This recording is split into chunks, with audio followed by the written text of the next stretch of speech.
మావయ్య మావయ్య, ఇదిగో మావయ్య, ఇన్విటేషన్ కార్డ్ నీకు వచ్చింది. అవునా, ఎక్కడి నుండి వచ్చింది? ఏమో మావయ్య, వాళ్ళ అల్లుడిని పరిచయం చేయించడానికి పార్టీకి మిమ్మల్ని కూడా ఇన్వైట్ చేశారు.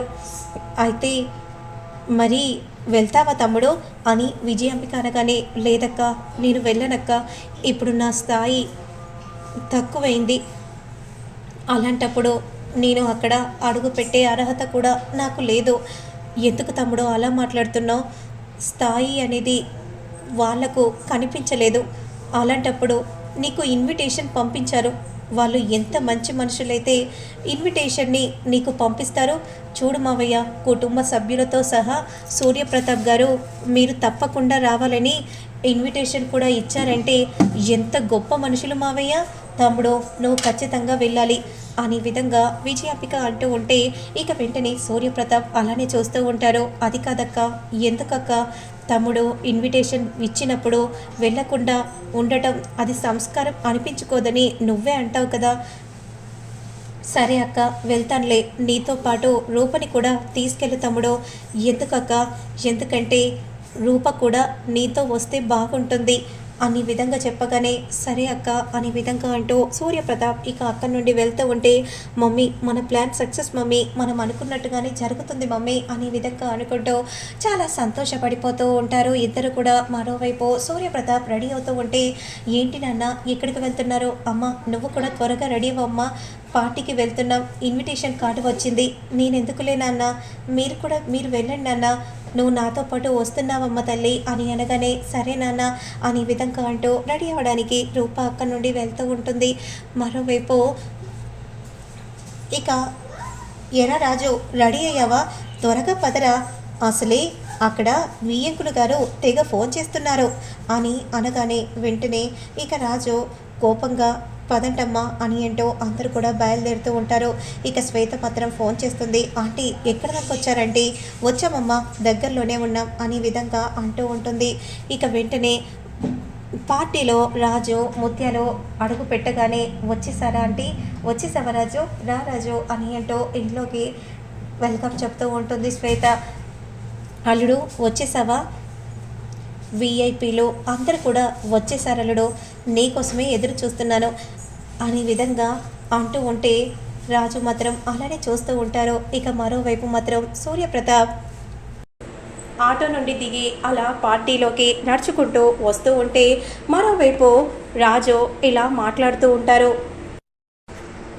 ఎవరైనా కూడా లైఫ్లో ఒక మంచి పొజిషన్లోకి వచ్చారంటే అందులో ఎవరో ఒకరు ఖచ్చితంగా ఇన్స్పైర్ చేసే ఉంటారు. అన్నిటికీ మించి నేను ఒక మనిషిని చూస్తూ పెరిగాను.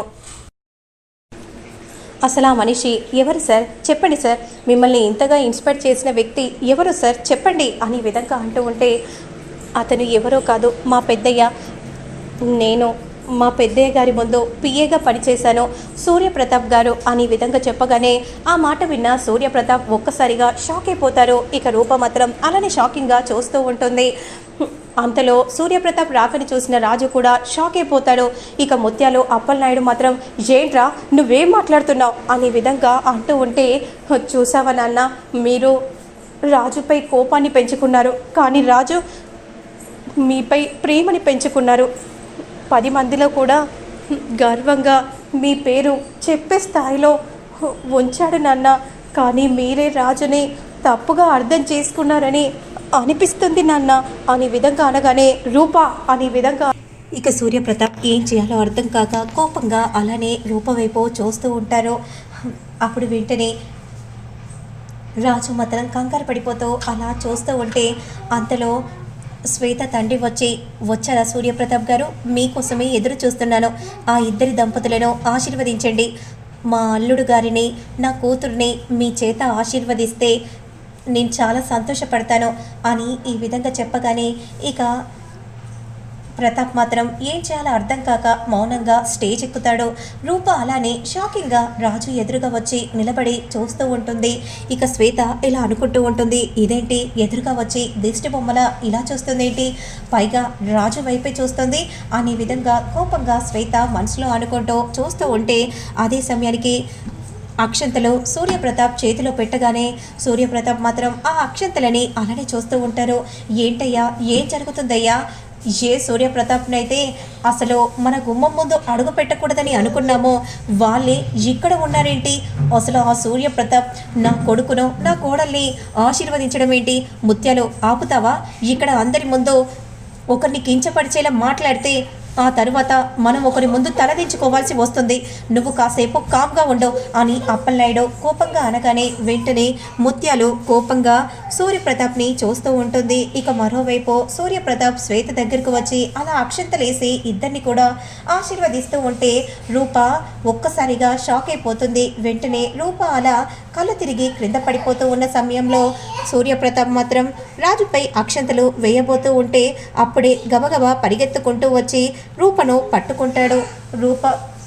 రాజుపై రూప పడిపోతుంది.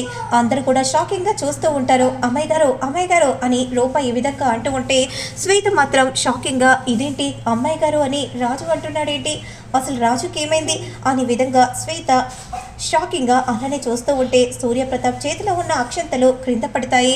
వెంటనే సూర్యప్రతాప్ పరిగెత్తుకుంటూ వచ్చి అమ్మ రూప ఏమైందమ్మా, ఏమైంది అని విధంగా అంటూ ఉండగా అంతలో శ్వేత తండ్రి వచ్చి మీరు ఒక్క నిమిషం జరగండి అని అంటూ రూప మొహంపై నీళ్లు చల్లుతూ ఉంటారు. అప్పుడు వెంటనే రూప నెమ్మదిగా కళ్ళు తెరుస్తుంది. నాన్న అనే విధంగా అంటూ గట్టిగా హక్ చేసుకోగానే నీకేం కాలేదు కదమ్మా? ఏం లేదు నాన్న, కాస్త కళ్ళు తిరిగినట్టుగా అయ్యాయి, ముందు అమ్మాయిని కుర్చీలో కూర్చోపెట్టండి అని అనగానే వెంటనే కుర్చీలో కూర్చోబెడతారు. ఇక మరోవైపు శ్వేత ఈ విధంగా అనౌన్స్మెంట్స్ చేస్తూ ఉంటుంది కావాలనే, నేను ఇంకొద్ది రోజుల్లో నా రాజును పెళ్లి చేసుకోబోతున్నాను. He is my husband. నా హస్బెండ్ నాకు భర్తగా దొరకడం నేను చాలా అదృష్టం చేసుకున్నానని అనిపిస్తుంది. ఎందుకంటే తన బిహేవియర్, నడవడిక, ఇతరుల పట్ల చూపించే సాయం ప్రతిదీ కూడా నా హార్ట్కి టచ్ అయ్యేలా నా రాజు చేశాడు. కాబట్టి నేను పెళ్ళంటూ చేసుకుంటే నా రాజునే చేసుకుంటాను. He is my luckiest person అని విధంగా శ్వేత ఈ విధంగా చెప్పగానే ఒక్కసారిగా రూప షాకింగ్గా రాజు వైపు అలానే చూస్తూ ఉంటుంది. ఇక సూర్యప్రతాప్ మాత్రం ఏం మాట్లాడాలో అర్థం కాక మౌనంగా ఉండిపోతాడు.